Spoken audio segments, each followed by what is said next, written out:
What's here, y'all? Welcome back to Right at the Wire. Well, here we are, the final jewel of the Triple Crown, the Belmont Stakes. Grade 1, it's going to be run at Saratoga this year. Probably in the slop. It looks like there's a 90% chance of rain. 13th race on the card, running a mile and a quarter for the 3-year-olds.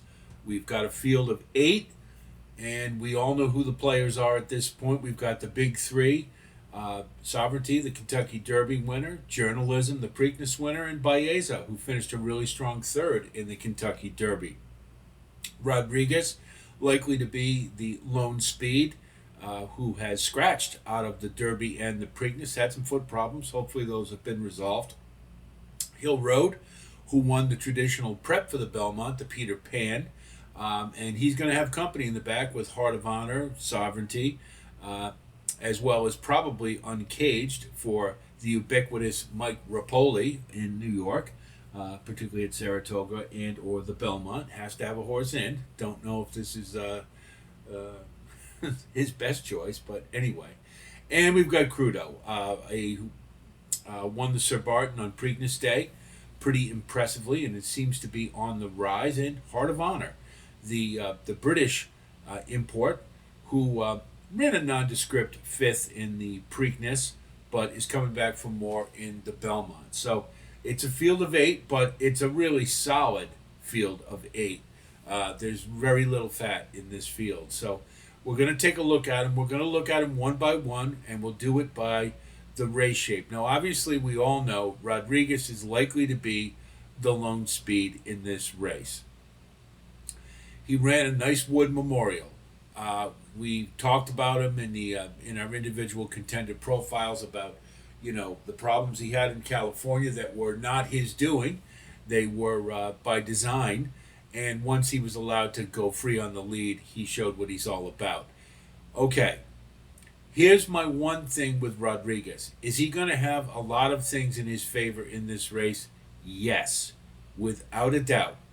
But the only thing I wonder about is, particularly with the interruption in training, with the foot problems that he's had for the last couple of starts. He has missed the Derby, missed the Preakness. Is he of the same caliber as the big 3? Because he would have to be, and he'd have to be a little better, to be honest, to wire the field and hold any one of those 3 off in this race. If it's in the mud, it's a repeat of the Kentucky Derby. We all know those 3 run great in the mud, so we're not worried about that. So that leaves, what kind of effort can you expect out of Rodriguez with chronic foot problems that have interrupted his training for 5 weeks now running in a mile and a quarter race for the very first time? Bob Baffert doesn't seem to think he's going to have a problem with distance. That's good enough for me. But what I do wonder about is if he could run a race big enough to win this. And my answer is no. I don't think he can. I like this horse. I really liked him in the Bob Lewis. That's when I got excited about him. And I knew that he was being handcuffed by Bob Baffert in those 2 California races. So when he went to the Wood, there was no surprise at all he was going to do that. But let's also remember, he went to the Wood Memorial to get away from the bigger crowds at Santa Anita. What's he going to get on Belmont Stakes Day at Saratoga? I don't care if it's raining or not. That's going to be a pretty big crowd. It's a Triple Crown race, and it's Saratoga. So, will he have everything in his favor? Yes. Does he have any speed to the inside of him? No. Should he get to the rail? Should he be in garden spot position? Yes. Will he try to gun it and blow them all away? I don't think so. I think he's going to run a moderate pace, about average, maybe a little bit above, because he may be a little keyed up. He's still green. You got to remember this. He hasn't had a lot of starts.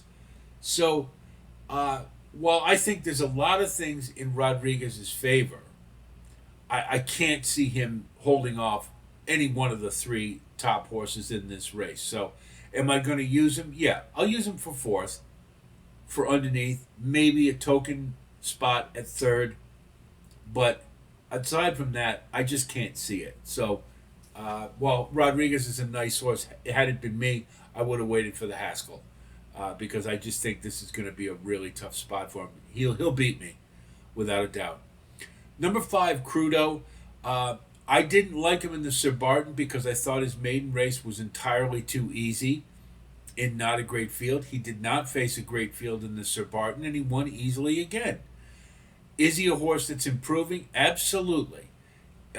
Is this a why not kind of spot that they chose for him? Yeah, why not? I mean he's an improving 3-year-old in a crop of 3-year-old that's very stratified. We've got the top 3 and everybody else, and he's on the upswing. So hey, maybe he can put together a big race. He will be right off of Rodriguez's throat latch, I think. I don't think he's going to have a problem rating. I don't think he's going to compete for the lead. That would be very un-Todd Pletcher like for him to do that. But let's also remember he has not run a triple-digit Brisnet number yet. It is his third start, you could say, off the layoff, or third start in a row. I mean, okay, but that was an ungraded stakes in the Sir Bard. Now you're asking him to go into a grade 1 against the top 3-year-olds in the country. If he's up to it, he'll beat me. I don't see it. I'm going to let him go. He'll be underneath in the Super, but that's the extent of it. I just don't think he can handle the top 3. Not at this stage of the game. Maybe later in the year he can. But again, he's another one. I probably would have waited for the Jim Dandy to see what he's all about, and then if he looks pretty good there, then you throw him in the Travers. But I can't do it here. Baeza, he's my pick to win this. Now, you look at it and you say, okay, well, Sovereignty got one, Journalism got one. Is it just to round out the field? No, it isn't. There's some. I gave this a lot of thought. I like all 3 horses without a doubt. I do, and yes, it's a 1.25 miles. Yes, it's in the mud. It's all repetition from the Kentucky Derby.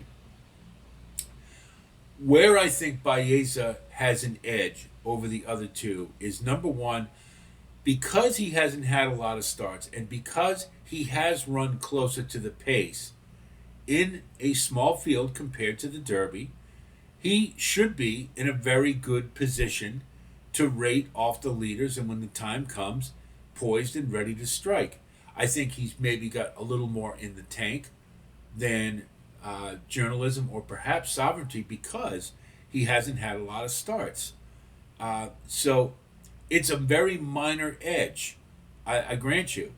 But this is the kind of race where, you've got 3 horses who are pretty well evenly matched, and they're just better than the rest of the horses here. So we need some kind of an edge. So I'll take the fact that tactically, I think this horse can still be coached a little bit. I don't think he's married to his running style. And yes, he was a little bit farther back in the Derby, but I think he's handy. I think he's shown that in his California races. So I think he'll be in a very good position. And if Journalism or Sovereignty try to get a little closer to the pace by necessity, these are horses that have we know what they are, don't we? And we know the way they run. Now you're kind of taking them out of their element a little bit, and that may be just enough to give Sovereignty or Baeza the edge. So Baeza, my pick to win the Belmont.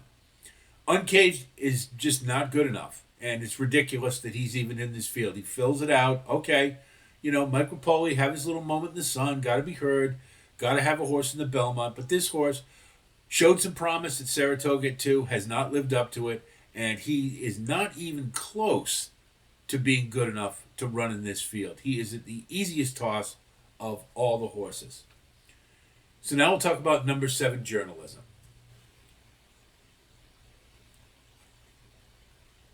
If you didn't like this horse before the Preakness, you better like him now. I mean, what more does he have to do to make you a fan of this horse? He's a bull. He's an alpha male. He just keeps bringing it. I mean, you say what you want about the ride he got in the Preakness. It weren't many horses who could have overcome that precarious position to get up and win that race the way he did. It was ultra impressive. Now, the logical thing to think is, all right, he's had two preps. He ran big in the San Felipe. Then he ran another good one in the San Diego Derby. Ran a great Derby. Ran a great Preakness. What more does he have left? Well, he appears to be training just fine, from what I understand. And again, he's an alpha male. If he follows his father's, Curlin's, footsteps, it's not going to be a problem to run a good race in the Belmont.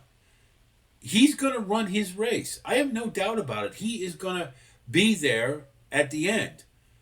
The only thing that is really tactics, as I mentioned, I just think Baeza is probably going to be in a little better position. And don't forget also,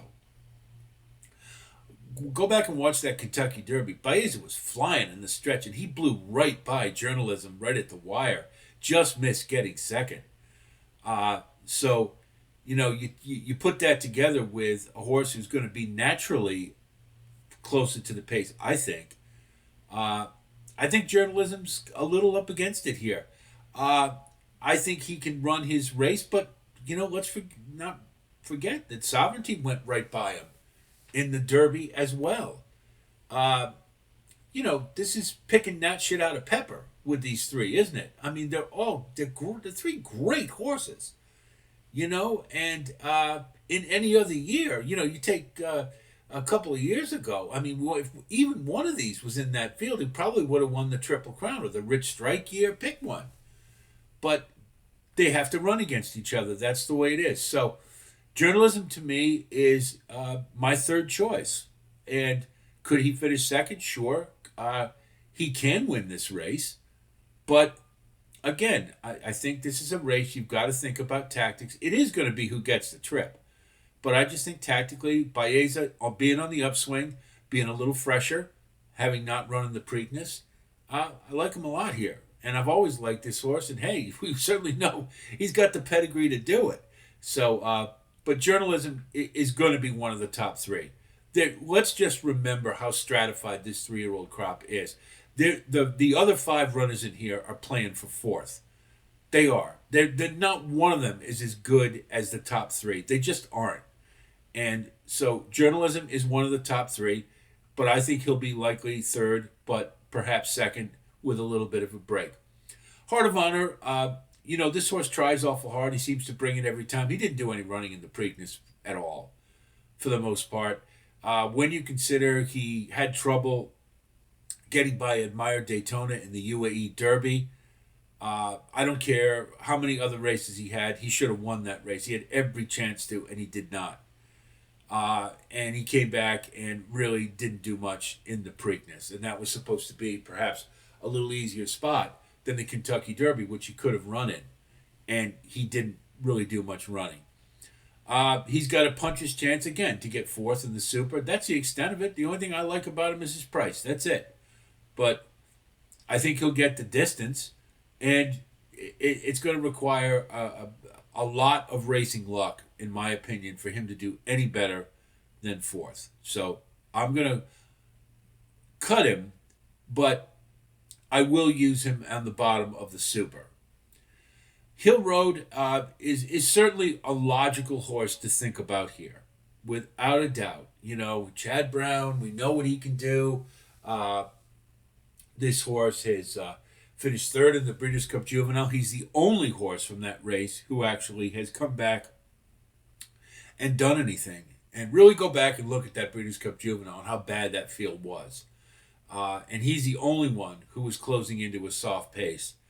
But that was last year. This year, Tampa Derby, okay, maybe he needed a race. Finished an okay third. Nothing special. The Peter Pan, who'd he beat? Not very much. That was a pretty marginal field. And as I talked about in our contender profile, his class rating was the same as it was in the Tampa Derby. What that means is he did not take a step forward moving towards the Belmont.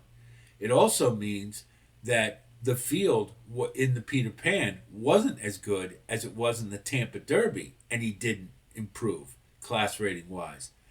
So what that tells me is that maybe you've got a grade 3 horse here, and that's all he is.